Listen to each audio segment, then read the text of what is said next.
dan kutipan bukunya kan di luar kepala ya, dapat A plus berapa? 110%, saya bilang begitu. Jadi kalau ditulis menurut Indrotomo bukunya ini I love you 110%.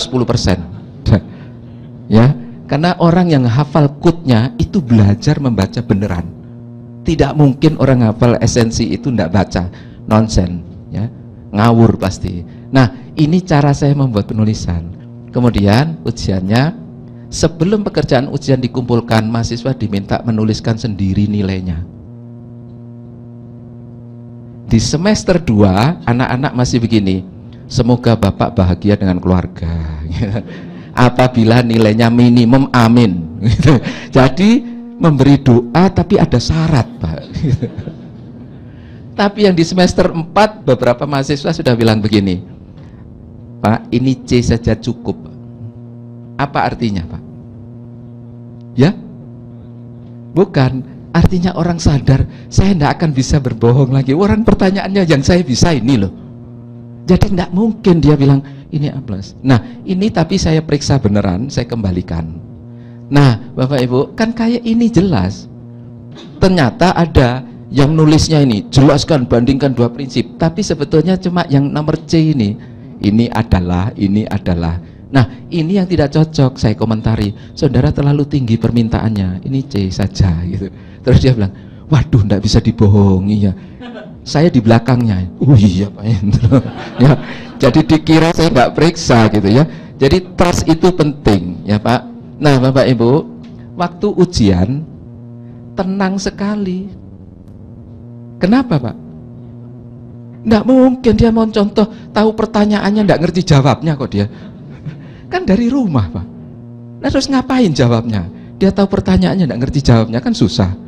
Dan ada mahasiswa yang tadi pertanyaan bolos-bolos itu jarang aktif. Dia duduk, Pak, mana soalnya Pak? Saya biarkan saja. Mana ada soalnya minta? Kan biasanya soalnya dibagi. Nggak ada, saya diam saja. Terus dia lupanya tanya-tanya, soalnya bagaimana ya? Duh, itu sudah diterangkan sejak dulu buat soal sendiri. Dia langsung apa Pak? 10 menit dia duduk lama itu. Terus datang saya, Pak, saya mengundurkan diri Pak. Bagus jantan saudara. Ya sampai ketemu tahun depan saya bilang begitu.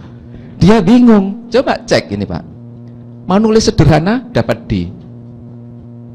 Mau membuat pertanyaan sulit tidak bisa jawab. Ya salahnya sendiri. Jadi mau nulis bandingkan, loh, tidak ngerti dia, orang tidak siap kan. Orang soalnya aja tidak tahu dia. Jadi ini untuk cara ini. Nah, Bapak Ibu, waktu ujian itu tenang, saya bilang, kerjakan yang mudah dulu ya. Loh, Pak, tidak ada yang mudah, Pak. Loh, mudah kan dapat D, Pak. Oh iya, sudah. Terus saya bilang, oke, waktunya habis. Siapa kurang waktu? Semua angkat tangan, Pak. Padahal 2 halaman bolak-balik itu sudah penuh. Jadi mereka punya waktu. Oke, saya beri tambah 10 menit. Tidak ada yang mengumpulkan Pak. 10 menit pasti wah, tenang gitu. Waduh, ini gimana tidak mengumpulkan? Saya bilang, oke, yang kurang waktu saya beri waktu 1 semester. Ya. Kumpulkan Pak. 1 semester kan ngulang ya. Jadi dosen harus lebih smart ya. Jadi, wah Bapak ini. Tapi dia ketawa ya, kumpulkan ya. Jadi harus ada cara gitu ya. Nah ini kelemahan dan kelebihannya. Dapat memilih objek yang paling menarik dalam tugas, menuliskan, mengutarakan menurut tingkat kedalaman bahasanya. Jadi dia boleh saya ngomong ini bukunya begini, silakan. Dapat melatih menyampaikan pikiran. Ini yang dimaksud. Orang yang belum tentu yang diam saja terus jelek. Waduh, presentasinya bisa sangat bagus dan komunikatif ya. Yang banyak omong kadang-kadang jelek malah. Ya. Jadi ini biarkan dia latih. Dapat langsung mengetahui seberapa jauh sebuah materi dipahami karena dia presentasi kan. Kemudian ini tidak ada soal ujian yang tidak terjawab. Buat soal sulit sampai tidak bisa jawab, salahnya sendiri kan. Loh, sulit tidak bisa jawab saya. Salahnya sendiri. Jadi ini tidak ada soal yang tidak terjawab. Nah, mahasiswa mau dapat D, mau dapat C, dapat A, urusannya dia. Saya pengen dapat A, yaitu soalnya. Mau dapat B, yaitu. Jadi saya bebaskan dia. Jadi Bapak tadi ya, saya beri contoh ini supaya Bapak, oh bisa dilakukan ini ya. Memang dia pengen dapat C, lah gitu Pak. Ya. Nah, kendalanya ini, Pak.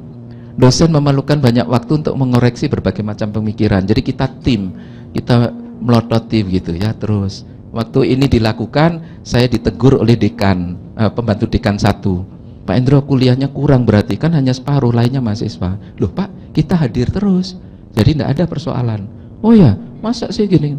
Dia coba Pak di jurusannya, terus dia datang 1 semester, ternyata berat ya Pak ya. Saya diam saja, rasain. Ternyata dia jadi dekan Pak. Waduh, sengsara kita Pak. Semua jurusannya di situ, dan anak saya kuliah di tempatnya dia, teknik lingkungan. Mulai Minggu malam Pak, sampai Senin malam tidak bisa diganggu gugat.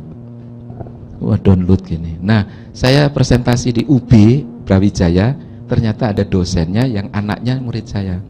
Bapak ini ya menyebabkan anak saya jarang tidur. Ya saya tidak nyuruh belajar loh Pak, silakan gitu ya. Tapi ini mahasiswa terpaksa belajar sendiri. Saya tidak menyuruh dia belajar. Ya. Mahasiswa sering sibuk tugasnya sendiri kan waktu presentasi. Saya akali dengan portofolio tadi Pak. Absennya tulis materinya apa, kumpulkan. Nanti setelah kumpulkan 4-5 tulisan saya parap, saya kembalikan. Jepret pada portofolio kamu, kumpulkan pada tugas ketiga. Itu Pak. Penilaian tidak bisa menggunakan standar baku, catatannya perlu diberi strategi belajar. Nah ini Pak, tadi Bapak dan Ibu yang ngajar matematik, belajar matematik itu berbeda dengan belajar desain gitu Pak. Jadi ini harus kita tahu, dosen memang harus tahu bagaimana belajar matematik gitu. Ini perlunya petunjuk tambahan penulisan. Download saja dari pasca, ini aturannya. Siapa yang tidak menulis seperti itu, 0 gitu. Perlunya ketekunan, konsistensi, semangat dosen dan mahasiswa. Ini mahasiswa senang di angket ini ya, setelah hasil angketnya.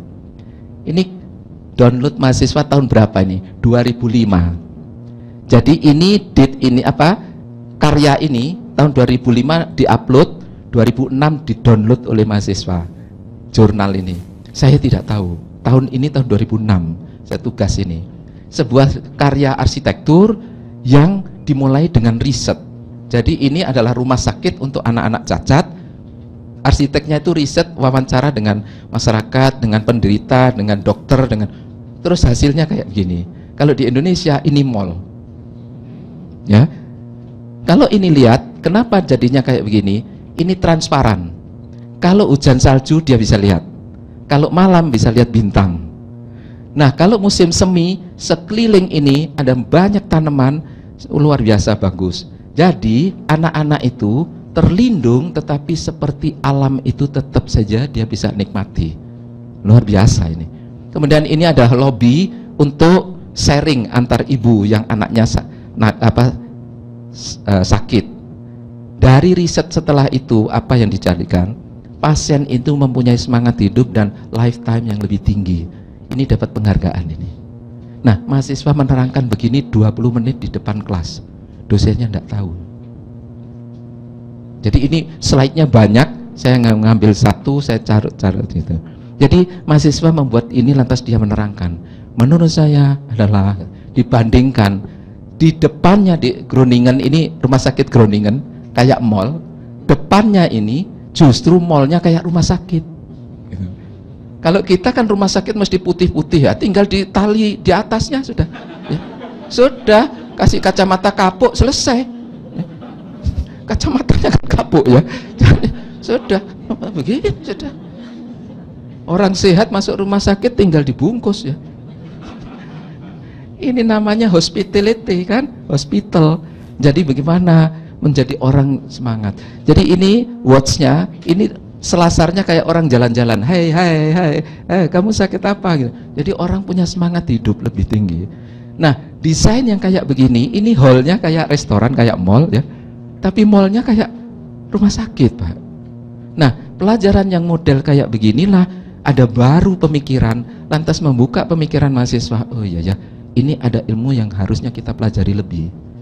Mahasiswa ini. Bapak, Ibu. Jadi begitulah ide. Saya tidak membuka pertanyaan karena ini sudah 4:30. Terima kasih Bapak Ibu. Saya mohon maaf kalau ada yang tidak berkenan dan semoga Bapak Ibu sukses jadi dosen. Terima kasih.